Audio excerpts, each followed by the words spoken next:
Morning સ્વાગત છે exam today પર 16 ઓગસ્ટ 2025ના રિલેટિવ કરંટ અફેર્સની ડિસ્કશન આ વિડીયોમાં આપણે કરવાના છે. તો છેલ્લે સુધી વિડીયો સાથે બની રહેજો. કરંટ અફેર્સ ઇમ્પોર્ટન્ટ ટોપિક છે, દરેક એક્ઝામમાં પ્રશ્ન પૂછવામાં આવે છે. મિત્રો ટોપિક પર આવીએ. 16 ઓગસ્ટ 2025 ક્વેશ્ચન નંબર 1 છે, હાલમાં વિભાજન વિભીષિકા સ્મરણ દિવસ ક્યારે મનાવવામાં આવ્યો? તો મિત્રો વાત એ છે, વિભાજન વિભીષિકા સ્મરણ દિવસ એ દર વર્ષે 14 ઓગસ્ટે મનાવવામાં આવે છે.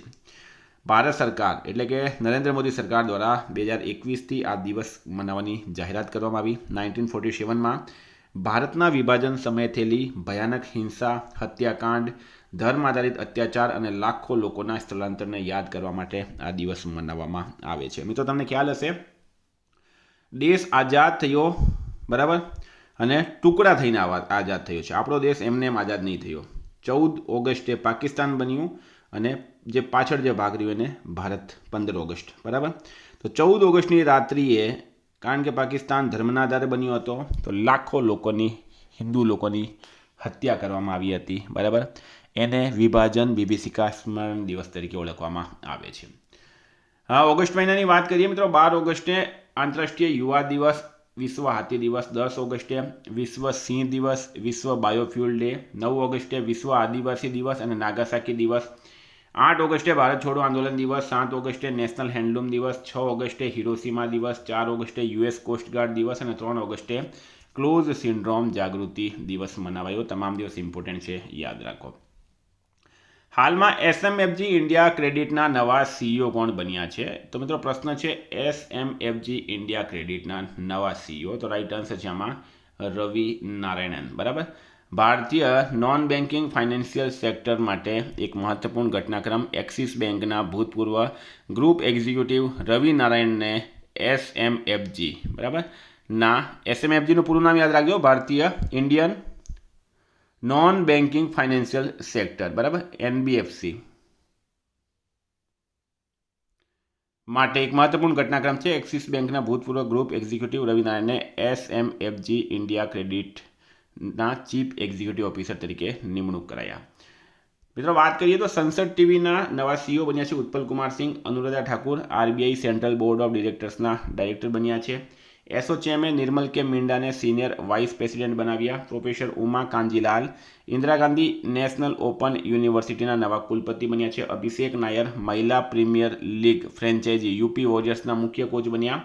અજય શેઠ વીમા નિયમનકાર આઈઆરડીઆઈના નવા ચેરમેન બન્યા. એચએએલના નવા ડાયરેક્ટર તરીકે અજય કુમાર શ્રીવાસ્તવની નિમણૂક કરાઈ. હાલમાં ભારતીય નૌકાદળના જહાજો આઈએનએસ જ્યોતિ અને આઈએનએસ રાણા કયા દેશની સત્તાવાર મુલાકાતે પહોંચ્યા? તો મિત્રો રાઈટ આન્સર છે આમાં શ્રીલંકા, બરાબર. શ્રીલંકા રાઈટ આન્સર છે. શ્રીલંકાનું કેપિટલ છે કોલંબો. કરન્સી છે શ્રીલંકન રૂપિયા. પીએમ છે હારિની અમરસુરિયા. પ્રેસિડેન્ટ છે અનુરાગ કુમારા દિસાનાયકે.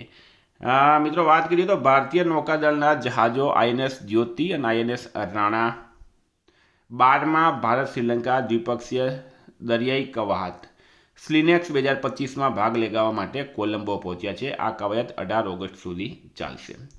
હાલમાં 79માં સ્વતંત્રતા દિવસની ગુજરાત રાજ્ય કક્ષાની ઉજવણી ક્યાં કરાઈ? તો મિત્રો આપણા દેશે 15મી ઓગસ્ટના રોજ 79મી સ્વતંત્રતા દિવસ મનાવી. ગુજરાત રાજ્ય કક્ષાની ઉજવણી પોરબંદર ખાતે કરવામાં આવી છે. સ્ટારમાં કરજો, વેરી વેરી ઇમ્પોર્ટન્ટ છે. મિત્રો રેવન્યુ તલાટીની સંભવિત તારીખ છે 14 સપ્ટેમ્બર. એક મહિનામાં પરીક્ષા લેવાઈ જશે, બરાબર. સાથે તમને વાત કરું મેં તો ડીવાયએસઓની એક્ઝામ આવી રહી છે, એનટીપીસીની એક્ઝામ આવી રહી છે, સેનેટરી ઇન્સ્પેક્ટરની એક્ઝામ આવી રહી છે, ફિશનરીઝ ઓફિસરની એક્ઝામ આવી રહી છે. એક્ઝામ ટુડેનું લેટેસ્ટ એક વર્ષનું કરંટ અફેર્સ, જેમાં તમને Olympic, Paralympic, Covid, IPL, GI tag, બદલાયા નામ, વર્તમાન પદાધિકારી, પુસ્તક લેખક, company CEO, brand ambassador, award GK, sport GK, G20 summit, T20 world cup, FIFA world cup, election GK, Ayodhya GK, budget, champions trophy, IPL, Padma awards. એટલે કે મિત્રો ટોપિક વાઇઝ તમને કહું છું. ટોપિક વાઇઝ 30+ કરંટ અફેર્સની પીડીએફ, છેલ્લા એક વર્ષની લેટેસ્ટ મંથલી કરંટ અફેર્સની પીડીએફ, 10,000થી વધારે પ્રશ્નોનો સમાવેશ છે. તો પીડીએફ માટે માત્ર 200 રૂપિયા, ખાલી 200 રૂપિયા 9510411961 પર ગૂગલ પે, ફોનપે, પેટીએમ કંઈ પણ કરો, સ્ક્રીનશોટ મોકલી આપો. મિત્રો 2 મિનિટમાં પીડીએફ મળી જશે. કોઈને સબૂત જોઈતા હોય, ડેમો પીડીએફ જોઈતી હોય તો પણ આ નંબર પર મને મેસેજ કરો. ભારત ગુજરાત ઇન્ટરનેશનલ લેવલનો જીએસઆરટીસી હેલ્પરવાળા તો ખાસ લઈ લેજો ગુજરાતનું કરંટ અફેર્સ, બરાબર. હાલમાં પ્રથમ ખેલો ઇન્ડિયા વોટર સ્પોર્ટ્સ ફેસ્ટિવલનો લોગો અને મસ્કટ એટલે કે શુભાંકર ક્યાં લોન્ચ કરવામાં આવ્યો? તો શ્રીનગર ખાતે લોન્ચ કરવામાં આવ્યો મિત્રો. Khelo India water sports festival 2025 Jammu and કાશ્મીરમાં, બરાબર. ક્યાં થશે? ડલ લેક કી શાન ખેલ સે બડે પહેચાન, ડલ સરોવર પાસે થશે. અહીંયા તમે ધ્યાન આપો, હિમાલયન કિંગફિશર આ રમતોનો મસ્કોટ છે, જ્યારે લોગો કાશ્મીરના શાનને રજૂ કરે છે. આ કાર્યક્રમ 21 થી 23 ઓગસ્ટ દરમિયાન ડલ સરોવર ખાતે યોજાશે. હાલમાં કઈ બેંકે તેની સત્તાવાર એપ્લિકેશન દ્વારા આંતરરાષ્ટ્રીય યુપીઆઈ સેવા શરૂ કરી છે? તો બેંક ઓફ બરોડાએ ડિજિટલ પેમેન્ટની પહોંચ વધારવાની દિશામાં એક મહત્વપૂર્ણ પગલો ભરતા બેંક ઓફ બરોડાએ તેની સત્તાવાર એપ BOBE પે પર આંતરરાષ્ટ્રીય યુપીઆઈ સુવિધાઓ શરૂ કરી છે. હાલમાં ભારતે કયા દેશને માનવતાવાદી સહાય તરીકે 5 મેટ્રિક ટન ચોળી શું છે મિત્રો? કાળી આંખોવાળી જે બીન હોય છે, બરાબર. આપણે ગુજરાતીમાં એને ચોળી ફળી કહેવામાં આવે છે, બરાબર. એ ચોળી બીજ મોકલ્યા. ફિજી મિત્રો રાઈટ આન્સર થશે, બરાબર. ફિજી રાઈટ આન્સર છે. તો કેપિટલ છે સુવા, કરન્સી છે ફિજીયન ડોલર, પ્રાઇમ મિનિસ્ટર છે સિટીવેની રાબુકા. હાલમાં કયો દેશ સપ્ટેમ્બરમાં સંયુક્ત રાષ્ટ્રમાં ફિલિસ્તીન રાષ્ટ્રને માન્યતા આપશે? તો મિત્રો ઓસ્ટ્રેલિયાએ પણ હવે ફિલિસ્તીનને માન્યતા આપવાની જાહેરાત કરી છે. ફિલિસ્તીન અને ઇઝરાયલ વચ્ચે જે યુદ્ધ ચાલી રહ્યું છે એમાં ઓસ્ટ્રેલિયા હવે ફિલિસ્તીનનું સમર્થન કરશે, બરાબર. તો ઓસ્ટ્રેલિયાએ જાહેરાત કરી. તો ઓસ્ટ્રેલિયાનું કેપિટલ છે કેનબરા, કરન્સી છે ઓસ્ટ્રેલિયન ડોલર, પીએમ છે એન્થની અલ્બનીઝ. ક્વેશ્ચન નંબર 9 છે, હાલમાં કોણે ચોથી સબ જુનિયર અંડર 15 રાષ્ટ્રીય બોક્સિંગ એટલે કે મુક્કેબાજી ચેમ્પિયનશિપ જીતી છે? તો રાઈટ આન્સર છે મિત્રો હરિયાણા. હરિયાણાએ ચોથી સબ જુનિયર અંડર 15 રાષ્ટ્રીય બોક્સિંગ ચેમ્પિયનશિપમાં છોકરાઓ અને છોકરીઓ બંને કેટેગરીમાં એકંદર ટીમ ટાઇટલ જીત્યા છે. તાજેતરમાં ભારત સ્ટીલના સત્તાવાર લોગોનું અનાવરણ કોણે કર્યું? તો HD કુમારસ્વામી કર્યું. કેન્દ્રીય સ્ટીલ અને ભારે ઉદ્યોગ મંત્રી શ્રી HD કુમારસ્વામી નવી દિલ્હીમાં વિજ્ઞાન ભવન ખાતે ભારત સ્ટીલનો લોગો, બ્રોશર અને વેબસાઇટ સત્તાવાર રીતે લોન્ચ કરી. આ મહત્વપૂર્ણ પ્રસંગે સ્ટીલ સચિવ સંદીપ પાઉન્ડ્રિક અને સ્ટીલ મંત્રાલયના વરિષ્ઠ અધિકારી ઉપસ્થિત રહ્યા હતા. હાલમાં કોન્સ્ટિટ્યુશન્સ ક્લબ ઓફ ઇન્ડિયાની સચિવની ચૂંટણીમાં કોનો વિજય થયો? તો મિત્રો ઘણા વર્ષો પછી એક બહુ ઇમ્પોર્ટન્ટ ઇલેક્શન થયું જેમાં ભાજપ વર્સિસ ભાજપની લડાઈ હતી. કોન્સ્ટિટ્યુશન્સ ક્લબ ઓફ ઇન્ડિયા, જેમાં 1999થી જ રાજીવ પ્રતાપ રૂડી સચિવ છે, બરાબર. હવે આ વખતે ભાજપના જ સંજીવ બાલિયાન એમાં રાજીવ પ્રતાપ રૂડીની સામે ઊભા રહ્યા હતા અને રાજીવ પ્રતાપ રૂડીએ જીત મેળવી છે. તો રાજીવ પ્રતાપ રૂડી કોન્સ્ટિટ્યુશન્સ ક્લબ ઓફ ઇન્ડિયાના સચિવ બની ગયા. હાલમાં કયા રાજ્યના બીબી ફાતિમા મહિલા સ્વ સહાય જૂથે સંયુક્ત રાષ્ટ્ર ઇક્વેટર પુરસ્કાર 2025 જીત્યો? તો કર્ણાટક રાઈટ આન્સર છે મિત્રો. તીર્થગામ કુંડગોલ તાલુકા ધારવાડ જિલ્લાના સ્વ સહાય જૂથે દેશ માટે ગૌરવ લાવ્યું છે. આ જૂથને યુનાઇટેડ નેશન્સ ડેવલપમેન્ટ પ્રોગ્રામ દ્વારા આપવામાં આવતો ઇક્વેટર પુરસ્કાર 2025 એનાયત કરવામાં આવ્યો. કેપિટલ છે મિત્રો બેંગલુરુ, સીએમ છે સિદ્ધારમૈયા, રાજ્યપાલ છે થાવરચંદ ગેહલોત. હાલમાં ડોક્ટર વેસ પેસનું નિધન થયું છે, તેઓ કોણ હતા? તો પ્રશ્ન છે ડોક્ટર વેસ પેસનું નિધન થયું છે. મિત્રો એક હોકી ખેલાડી હતા. કોણ હતા? હોકી ખેલાડી હતા. વર્તમાનમાં જે ટેનિસના ખેલાડી છે લિએન્ડર પેસ, એમના ફાધર ડોક્ટર વેસ પેસ 1972ના મ્યુનિક ઓલિમ્પિકમાં કાંસ્ય ચંદ્રક વિજેતા ડોક્ટર વેસ પેસનું ગુરુવારે 80 વર્ષની વય અવસાન થયું. તેઓ લિએન્ડર પેસના પિતા હતા. આ છે મિત્રો, તમે જોઈ શકો, તમે આ છે મિત્રો વેસ પેસ અને આ છે લિએન્ડર પેસ. તાજેતરમાં કયા રાજ્ય સરકારે અગ્નિવીરોને સરકારી સેવાઓમાં 10% અનામત આપવાની મંજૂરી આપી? તો ઉત્તરાખંડ સરકારે આપી છે. કેપિટલ છે મિત્રો દેહરાદૂન, સીએમ છે પુષ્કરસિંહ ધામી, રાજ્યપાલ છે ગુરમીત સિંહ. તાજેતરમાં નવી દિલ્હીમાં ભારત અને કયા દેશ વચ્ચે ત્રીજી મંત્રી સ્તરીય ગોળમેજ પરિષદ યોજાઈ હતી? તો સિંગાપોર રાઈટ આન્સર છે.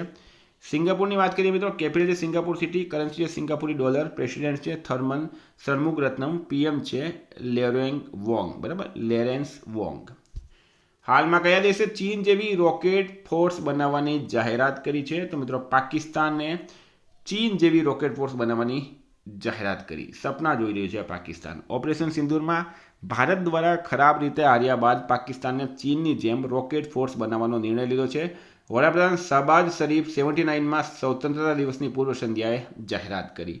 પાકિસ્તાન કેપિટલ છે ઇસ્લામાબાદ, કરન્સી છે પાકિસ્તાની રૂપિયા, પીએમ છે શહબાઝ શરીફ, પ્રેસિડેન્ટ છે આસિફ અલી જરદારી.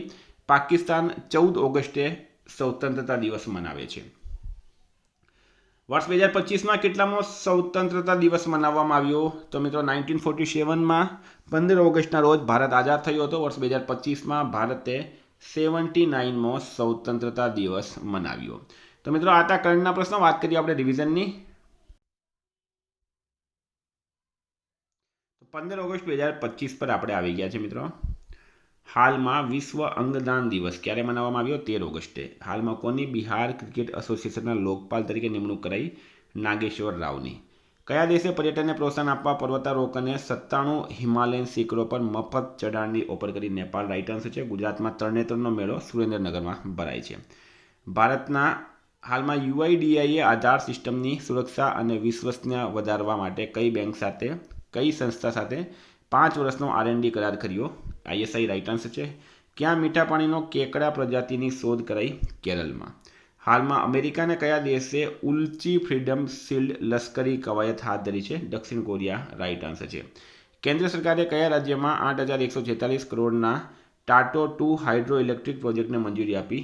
અરુણાચલ પ્રદેશમાં. દવા સલામતી માટે કેન્દ્રીય આરોગ્ય સચિવ દ્વારા તાજેતરમાં કઈ પહેલ શરૂ કરવામાં આવી છે? તો શ્રેષ્ઠ પહેલ. ભારત અને અન્ય કયા દેશે વ્યાપક આર્થિક અને વેપાર કરાર પર હસ્તાક્ષર કર્યા? બ્રિટન. રાઇટ આન્સર છે.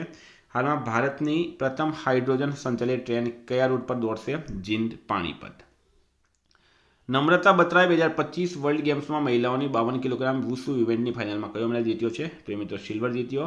તાજેતરમાં 15મી હોકી ઇન્ડિયા જુનિયર મહિલા રાષ્ટ્રીય ચેમ્પિયનશિપ 2025નો ખિતાબ ઝારખંડે જીત્યો. ઓડિશા સરકારે કોને હેન્ડલૂમ ઉદ્યોગના બ્રાન્ડ એમ્બેસેડર બનાવ્યા? માધુરી દીક્ષિત. રાઇટ આન્સર છે. ભારતે સહકારી વ્યાપાર જોડાણને પ્રોત્સાહન આપવા માટે કયા દેશ સાથે કરાર કર્યો? જામ્બિયા.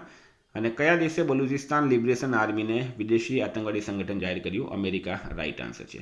મિત્રો ગઈકાલે પ્રશ્ન પૂછાયો ઝોમેટોના બ્રાન્ડ એમ્બેસેડર કોણ બન્યા છે? રાઇટ આન્સર હતું શાહરૂખ ખાન. આજનો પ્રશ્ન છે હાલમાં ભારતના કયા શહેરે 2030 કોમનવેલ્થ ગેમ્સનું આયોજન કરવાનો પ્રસ્તાવ મૂક્યો? જવાબ તમારે કમેન્ટ બોક્સમાં જણાવવાનો. વિદ્યાર્થી મિત્રો વોટ્સએપ ટેલિગ્રામની લિંક ડિસ્ક્રિપ્શનમાં છે. PDF માટે 9510411961 પર કોન્ટેક્ટ કરો. Thank you. ફરી મળીશું. જય હિન્દ, જય ભારત.